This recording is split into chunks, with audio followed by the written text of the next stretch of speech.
Hi students, hello, कैसे हो आप सब। उम्मीद करते हैं कि आप बहुत अच्छे होंगे और क्या कहते हैं पढ़ रहे होंगे।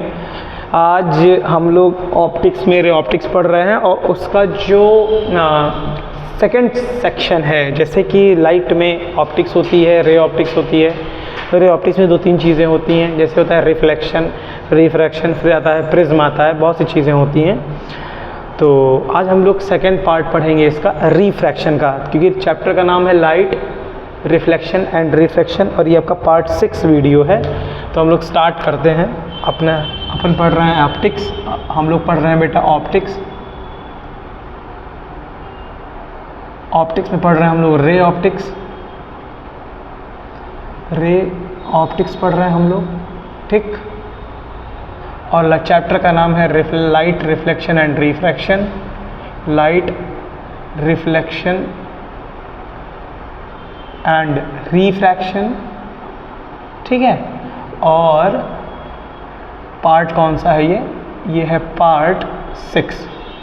आज हम लोग का जो टॉपिक है वो है, मैंने 2 न्यूमेरिकल लगवाए हुए थे, बाकी सारे न्यूमेरिकल्स जो हैं वो मैं बाद में लगवा दूंगा। तो आज हम लोग पार्ट 6 पढ़ रहे हैं, जो मोस्ट इम्पॉर्टेंट टॉपिक है रिफ्रैक्शन का, रिफ्रैक्शन, ठीक। ये हम लोग टॉपिक पढ़ रहे हैं। रिफ्रैक्शन क्या होता है, रिफ्रैक्शन तो 2-3 चीज़ें जान लो कि रिफ्लेक्शन भी एक फिनोमिना है। मैं यहीं लिख दे रहा हूँ छोटे में, ये एक फिनोमिना है। फिनोमिना का मतलब होता है घटना, फिनोमिना है, ये भी एक फिनोमिना, ये भी एक घटना है जो देखी जाती है, पाई जाती है, ठीक है। अगर रिफ्लेक्शन भी एक फिनोमिना है, जब आप किसी एक लेज़र लाइट को किसी एक ओपेक सरफेस पे या रिफ्लेक्टिंग सरफेस पे आप इंसिडेंट रखेंगे तो वो रिफ्लेक्टिंग लाइट वापस आएगी। रिफ्रैक्शन का भी एक फिनोमिना जिसको मैं बताऊंगा वो क्या होता है, ठीक है।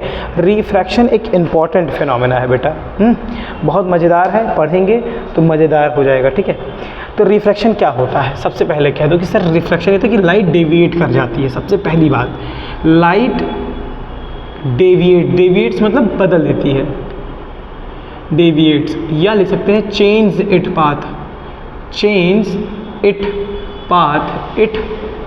पाथ व्हेन, कब लाइट अपने पाथ को चेंज कर लेती है। लाइट अपने पाथ को क्या कर लेती है बेटा, चेंज कर लेती है। When it travelling from one medium to another, from one medium to another, या one medium to another, one medium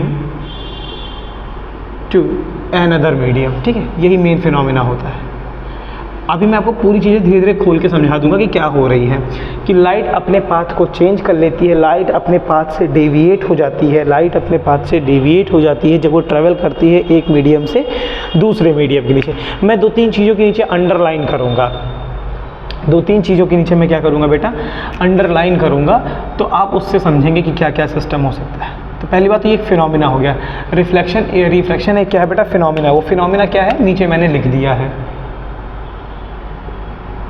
phenomena है, घटना है कि जब लाइट एक मीडियम से दूसरे मीडियम में जाती है वो अपने पाथ को क्या कर लेती है बेटा, चेंज कर लेती है, डेविएट कर लेती है। बात समझ में आई।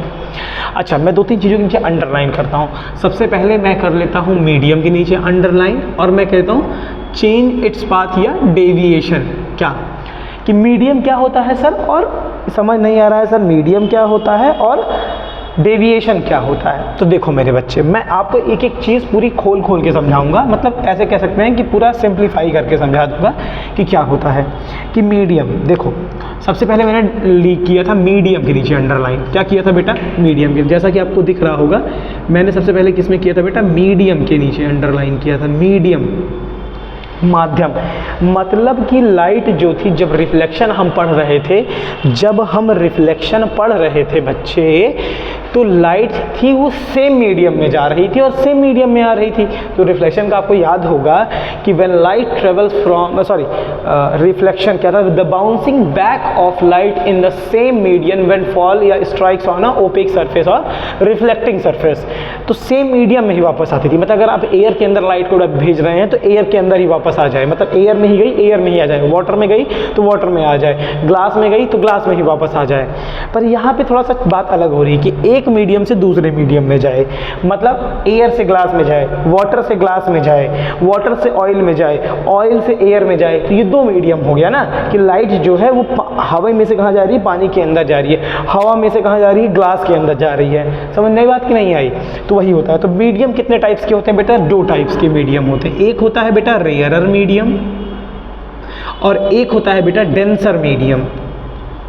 रेयरर मीडियम क्या होता है? जिसमें नंबर ऑफ पार्टिकल्स कम होते हैं, नंबर ऑफ पार्टिकल्स उस चीज़ के पार्टिकल, जैसे एयर के मॉलिक्यूल्स हो गए, ग्लास के मॉलिक्यूल्स हो गए, ऑयल के मॉलिक्यूल्स हो जाए, तो नंबर ऑफ पार्टिकल क्या हो जाएंगे बेटा? लेस। लेस का निशान मैं ऐसे कर देता हूँ। डेंसर मीडियम में क्या होता है? नंबर ऑफ पार्टिकल्स ज़्यादा होते हैं, नंबर ऑफ पार्टिकल्स ज़्यादा होते हैं। ठीक है, मोर, मोर का साइन मैं ऐसे बना दूंगा, मोर, वो वाला मोर नहीं, पिकॉक वाला, ठीक, मोर होते हैं। तो बात समझ में कि मीडियम दो टाइप का होगा, एक रेयरर होगा, एक डेंसर होगा। जैसे मान लो एयर में से लाइट कहाँ जा रही है? एयर में से वाटर में जा रही है, तो एयर क्या हो जाएगा? रेयरर मीडियम हो जाएगा। वाटर क्या हो जाएगा बेटा? डेंसर मीडियम हो जाएगा। क्योंकि वायर में देखो तुम्हें डेंसर से मतलब में समझ में आ रहा है कि डेंसिटी जिसकी ज़्यादा। बात समझ में आ रही है कि नहीं आ रही है? हाँ या ना बोलो? ठीक है, तो ये हुई बात मीडियम। अब देखो बच्चे पाथ का डेविएशन। सर डेविएशन के नीचे भी आपने अंडरलाइन लगाया हुआ है, डेविएशन, डेविएशन या change its path, change its path. तो बाबू देखोगे यहाँ पे समझ में आएगा आपको, पाथ दो तरीके से चेंज होगा। एक होता है बेंट टुवर्ड्स द नॉर्मल और एक होता है bent away from the normal. ठीक है, पाथ दो होता है, एक होता है bent towards the normal, towards the normal, और एक होता है bent away from the normal. Bent, अभी मैं डायग्राम से भी समझाऊंगा आपको, away from the normal, normal से दूर, नॉर्मल की तरफ। तो ये कब होता है? जब लाइट, ये कब होगा? ये होगा बेंट टुवर्ड्स द नॉर्मल। कब होगा? जब लाइट रेयरर से डेंसर जाएगी। कहाँ जाएगी बेटा? रेयरर से डेंसर, रेयरर टू डेंसर। दिख रहा है आपको? जब लाइट रेयरर से डेंसर जाएगी, जब लाइट रेयरर से डेंसर जाएगी तो ये वाला फिनोमिना होगा। ठीक, और दूसरा वाला फिनोमिना ये होगा कि जब लाइट डेंसर से रेयरर जाती है, डेंसर टू रेयरर, तो लाइट जो होती है वो अवे फ्रॉम द नॉर्मल होती है। अब इसका डायग्राम देख लो। इसका अगर डायग्राम देखोगे बच्चे तो पहले वाले का डायग्राम देखो, पहले वाले का डायग्राम देख लो, पहले वाले का डायग्राम देख लो बेटा कि अगर मान लो ये इंटरफेस ले लो, ये रेयरर मीडियम है, मान लो एयर है, मान लो क्या है, ये एयर है और ये क्या है बेटा? वाटर है। तो वाटर एयर किसके रिस्पेक्ट में क्या हो जाएगा? डेंसर हो जाएगा। क्या हो जाएगा बेटा? डेंसर हो जाएगा। तो देखो ये इंसिडेंट रे आई, ये इंसिडेंट रे आई, ठीक, जिस पॉइंट पे लड़ती है मैंने बताया था वहीं से एक सीधी लाइन खींचते हैं, ये आपका क्या बन जाएगा बेटा? नॉर्मल। ये नॉर्मल की तरफ हल्का सा बेंट हो जाएगी, नॉर्मल की तरफ हल्का सा क्या हो जाएगी? बेंट। इस एंगल को आई बोलेंगे, इसको आई आर बोलेंगे, इंसिडेंट रे, इसको रिफ्रैक्टेड रे बोलेंगे, आर आर को, रिफ्रैक्टेड रे, और ये एंगल हो जाएगा बेटा आर। ये वाला एंगल हो जाएगा मेरे बच्चे आर, ये वाला एंगल क्या हो जाएगा बच्चे? आर हो जाएगा। ठीक है, हाँ या ना बोलो? तो इस वाले केस में, पहले वाले केस देखो, यहाँ पहला है, यहाँ पे भी पहला। पहले वाले केस में होता है बेटा जो आई होता है वो बड़ा होता है किससे बेटा? आर से। ठीक, कि इंसिडेंट एंगल हमेशा क्या होगा? आर वाले रिफ्लेक्टेड एंगल से बड़ा होगा। बात समझ में आई? और इस पॉइंट को बोलते हैं पी, इस पॉइंट को क्या बोलते हैं बेटा? पी। अब दूसरे वाले का देख लो, दूसरे वाले का डायग्राम देख लो कि अब की बार जो लाइट है बेटा वो डेंसर से जा रही है रेयरर में। मान लो ये जो मीडियम ये डेंसर है, क्या है बेटा? ये मान लो ऑयल है, ऑयल डेंस होगा, और मान लो ये रेयरर मीडियम है, इसको मान लो एयर है, क्या है बेटा? एयर। तो जब लाइट डेंसर मीडियम से कहाँ जा रही है, रेयरर में जाएगी, तो ये मैंने इस पॉइंट पे लड़ी, इस पॉइंट पे लड़ी, तो ये लाइट क्या हो जाएगी, अवे फ्रॉम द नॉर्मल हो जाएगी, थोड़ा सा दूर भाग जाएगी। तो ये एंगल हो जाएगा आर, ये एंगल हो जाएगा बेटा आई, ये हो जाएगी इंसिडेंट रे। इसमें होगा बेटा जो एंगल आर है वो बड़ा होगा किससे, आई से। हाँ, इंसिडेंट एंगल छोटा हो जाएगा किससे बच्चे, आर से। बात समझ में आई, हाँ या ना, हाँ या ना। अब मैं इसको आपको थोड़ी सी गहराइयों में लेके चलता हूँ, रिफ्रैक्शन की थोड़ी सी गहराइयों में लेके चलता हूँ। गहराइयों में ले चलने का मतलब हो गया कि मैं इसको थोड़ा सा और डीप आपको बताऊंगा। तो पहली बात समझ में आई कि लाइट रिफ्रैक्शन का एक फिनोमेना होता है, अभी इसका कारण भी बता दूंगा क्यों होता है। तो लाइट डेविएट करती है, चेंज होती है अपने एक पाथ से जब ये ट्रेवल करती है एक मीडियम से दूसरे मीडियम में। मीडियम दो टाइप के होते हैं, एक होता है रेयरर, एक होता है डेंसर। नंबर ऑफ पार्टिकल जहाँ कम होते हैं वहाँ पे उसको रेयरर बोलते हैं, जिसमें नंबर ऑफ पार्टिकल्स क्या होते हैं बेटा, ज़्यादा होते हैं, उसको क्या बोलते हैं, डेंसर मीडियम बोलते हैं। डेविएशन मतलब चेंज इट्स पाथ। पाथ दो तरीके से चेंज हो सकता है, एक बेंट टुवर्ड्स द नॉर्मल, एक बेंट अवे द नॉर्मल। कारण क्या है, कब होगा ऐसा, व्हेन, कब होगा, जब लाइट रेयरर से डेंसर जाएगी, जब लाइट रेयरर से डेंसर जाएगी और जब लाइट डेंसर से रेयरर जाएगी। मैंने इसका डायग्राम बना दिया है। अब देखो मेरी बात, अब मेरी बात तुम समझो। बात तुम कुछ इस प्रकार समझो कि इसको पहले लिख लो तो समझाता हूँ। इसका स्क्रीनशॉट ले लो, ठीक, तो मैं मिटा देता हूँ।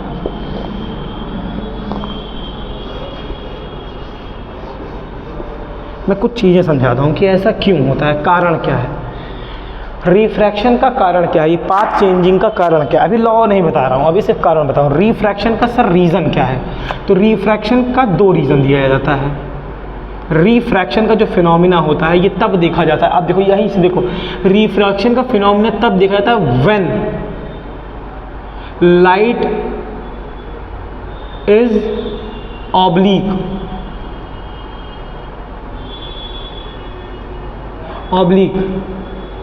obliquely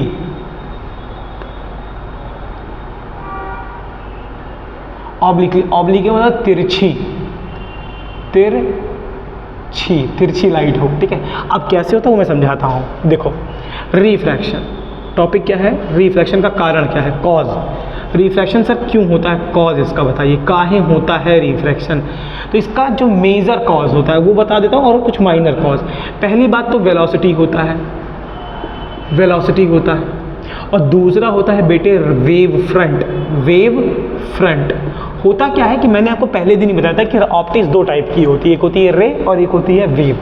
रे में हम लोग ज्योमेट्री पढ़ते हैं, वेव में हम फिजिकल पढ़ते हैं, मतलब सचमुच में लाइट कैसे ट्रेवल करती है। तो लाइट एक वेव की तरह चलती है। कैसी चलती है बेटा, वेव। क्योंकि वेलोसिटी वाला रीज़न ज़्यादा ऑथेंटिक नहीं होता है। पूछो क्यों, क्योंकि हम समझाते हैं कि ये फिनोमेना तब देखा जाता है जब लाइट ऑब्लिकली होती है। जैसे मान लो ये लाइट आई, ठीक है, ये मान लो रेयरर में लाइट है और ये डेंसर में लाइट है। ये मैंने इसका बनाया नॉर्मल, सुनो, ये मैंने इसका बनाया क्या, नॉर्मल। तुमको लग जाएगा कि लाइट जो है वो बेंट टुवर्ड्स द हो जा रही है, ठीक। लेकिन ये एंगल क्या बनेगा, आई, ये एंगल क्या बन जाएगा बेटा। लेकिन वही सेम चीज़, वही फिनोमेना अगर लाइट परपेंडिकुलर फॉल करे सरफेस से, ये आपका इंटरफेस है, इंटरफेस मतलब जिस पॉइंट, तो जो रिफ्रैक्शन का फिनोमेना है वो देखा नहीं जाया जाता है कि भाई रिफ्लेक्शन का फिनोमेना देख ही नहीं रहा है। तो तुम ये भी तो कह सकते हो कि सर इसमें वेलोसिटी चेंज हो रही है, पर इसमें वेलोसिटी चेंज नहीं हो रही है, ये रेयरर हो गया आपका, ये डेंसर हो गया।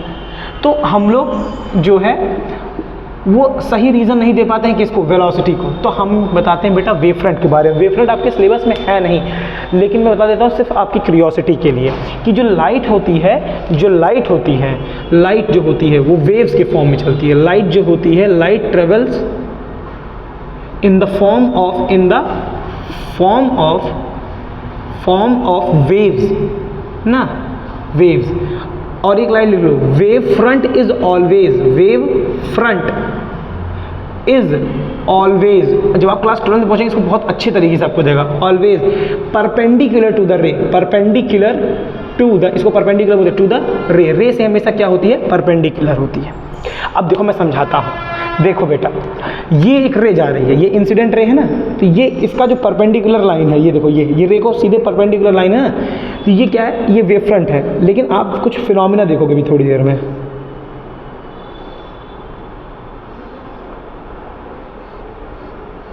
देखो ये सारी होती हैं बेटा वेव फ्रंट्स, ये सारी होती हैं बेटा वेव फ्रंट, वेव फ्रंट। ये जो ब्लू कलर से मैंने बना रखा है, देखो ये रे के परपेंडिकुलर है। यहाँ पे ये तीन देखोगे, ये तीन, अगर तुम्हें ये तीन दिख रही होंगी तो ये तीनों जो है वो आपकी डेंसर में है, सॉरी रेयरर में है। ये तीनों जो है आपकी वो रेयरर में है, लेकिन देखो ये पार्शियली कहाँ घुस गई हैं, थोड़ा सा डेंसर में, और ढेर सारी चीज़ें जो है वो कहाँ पे हैं इसकी, यहाँ की डिस्टेंस देखोगे और यहाँ की डिस्टेंस देखोगे तो बड़ा अंतर दिख रहा होगा, क्योंकि यहाँ पे वेलोसिटी क्या आ रही होगी ज़्यादा, पर जैसे ही थोड़ा सा वेवफ्रंट कहाँ घुसी होगी, डेंसर में, वेलोसिटी क्या हो गई होगी, कम।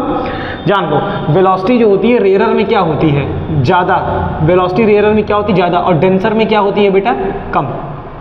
तो यहाँ पे देखो ये थोड़ी सी जो वेवफ्रंट है पार्शियली वो कहाँ है, अभी डेंसर मीडियम में, और पार्शियली वेवफ्रंट कहाँ पे है, रेयरर में। तो रेयरर में वेलोसिटी क्या हो गई होगी, ज़्यादा, पर इसमें वेलोसिटी क्या हो गई, कम। तो इसकी डिस्टेंस भी क्या हो जाएगी, कम।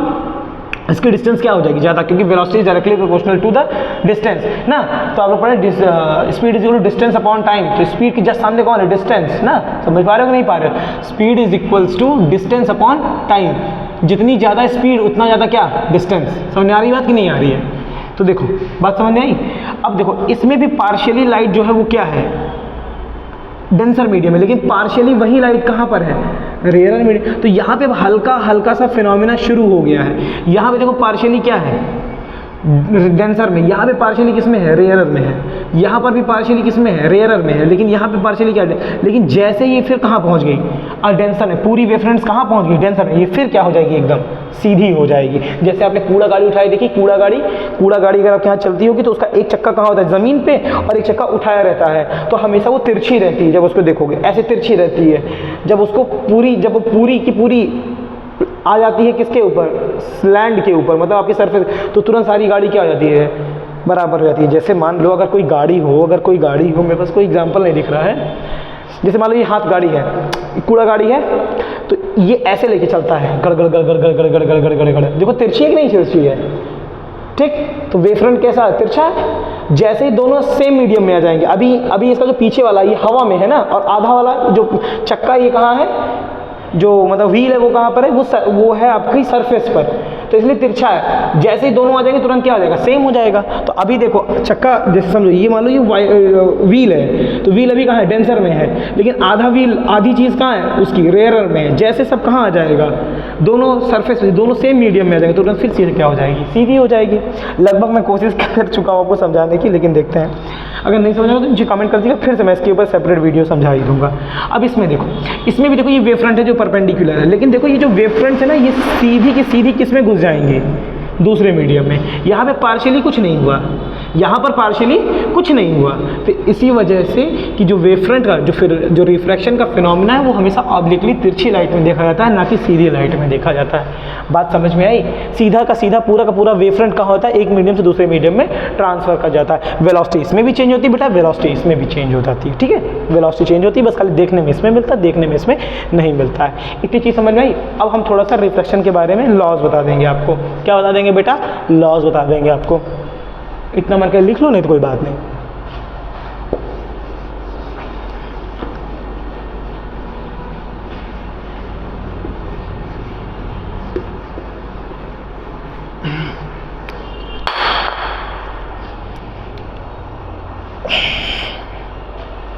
चल laws, law of refraction, laws of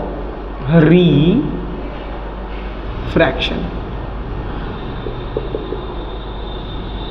laws of refraction. देखो पहला लॉ क्या कहता है, मैं यहाँ डायग्राम बना देता हूँ, उसका समझाता हूँ। ये मान लो एक रेयरर मीडियम है, ये एक आपका डेंसर मीडियम है, ये एक लाइट है, ये एक पॉइंट P है, इसके ऊपर से बनेगा नॉर्मल, इसके ऊपर से क्या बनेगा बेटा, नॉर्मल। फिर लाइट जो हो जाएगी बेंड टुवर्ड्स द नॉर्मल हो जाएगी। ये मैंने आपको अभी पीछे लिख दिया था।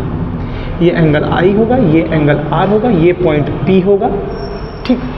इसे IR बोलते हैं इंसिडेंट एंगल, इसे रिफ्रैक्टेड एंगल बोलते हैं। क्या बोलते हैं, सॉरी रिफ्रैक्टेड रे बोलते हैं, आई एम सो सॉरी। चलो, तो पहला लॉ ये कहता है बेटा, पहला लॉ ये कहता है, ये कहता है, ये कहता है, ये कहता है, ये कहता है कि incident ray and refracted ray and normal, sorry यहाँ कॉमा होगा, and normal lies on same plane. ठीक। दूसरा कहता है कि ये जो इंसिडेंट एंगल है इसका साइन आई और जो इसका रिफ्रैक्शन एंगल है साइन आर, जब आप इसको डिवाइड करेंगे तो कुछ कांस्टेंट आएगा 1 2 3 4 5 6 7 8 9 10 1 2 1.3 1.4 1.5 ऐसे कुछ आएगा।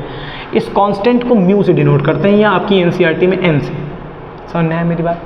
यही दो लॉ है। इसको बोलते हैं स्नेल्स लॉ। क्या बोलते हैं? इस पूरे लॉ को बोलते हैं बेटा मोस्ट इंपॉर्टेंट लॉ एवर। इसको बोलते हैं बेटा स्नेल्स लॉ। क्या बोलते हैं? Snell's law. अच्छा, साइन ही इसलिए लिया गया मेरे हिसाब से, जो मेरी थ्योरी है, जो मैं सोचता हूँ कि साइन इसलिए लिया गया क्योंकि हमको एक परपेंडिकुलर एक नॉर्मल पता है परपेंडिकुलर, और एक हमको पता है हाइपोटेन्यूज, तिरछी लाइन हाइपोटेन्यूज पता है। समझे कि नहीं समझे? जो मैं जैसा मैं सोचता हूँ, बाकी तो मुझे नहीं पता, इसलिए साइन एंगल लिया गया। बाकी इसके बारे में कभी खोजा जाएगा तो बाद में निकलेगी क्या बात है। तो ये होता है sine I upon sine R. देखो इसका एंगल, ये किसी एंगल पे आपने रखी होगी, यहाँ से किसी एंगल पे निकली होगी। आपके टीचर आपको एक रेक्टेंगुलर ग्लास स्लैब से एक वो करवाए होंगे, मैंने अपने स्कूल में करवाया है जहाँ मैं पढ़ाता हूँ। तो रेक्टेंगुलर ग्लास स्लैब से लाइट को वो रिफ्रैक्शन दिखाए होंगे, तो किसी एंगल पे लाइट भेजेंगे तो किसी एंगल पे लाइट निकलेगी। किसी पॉइंट में से ऐसे लाइट टॉर्च मारूंगा तो जब निकलेगी तो किसी एंगल पे निकलेगी। उसका जब डिवाइड करेंगे तो एक कांस्टेंट वैल्यू आएगी, चाहे 1 2 3 4 5 6 7 8 9 10 वही आएगी। उसी को ही बोलते हैं रिफ्रैक्टिव इंडेक्स। क्या बोलते हैं बेटा? और इस पूरे लॉ को क्या बोलते हैं? Snell's law. इस म्यू को बोलते हैं बेटा, इस म्यू को बोलते हैं रिफ्रैक्टिव इंडेक्स। क्या बोलते हैं? Refractive index. सुना है मेरी बात? रिफ्रैक्टिव इंडेक्स अपने आप में बहुत बेहतरीन टॉपिक है, ठीक है, जिसको मैं आपको नेक्स्ट वीडियो में बाकायदा बहुत अच्छे तरीके से समझाऊंगा कि रिफ्रैक्टिव इंडेक्स क्या होता है। बाकी आज के लिए इतना ही रखते हैं, बहुत ज़्यादा बड़ा वीडियो नहीं बनाएंगे, ठीक है। Thank you.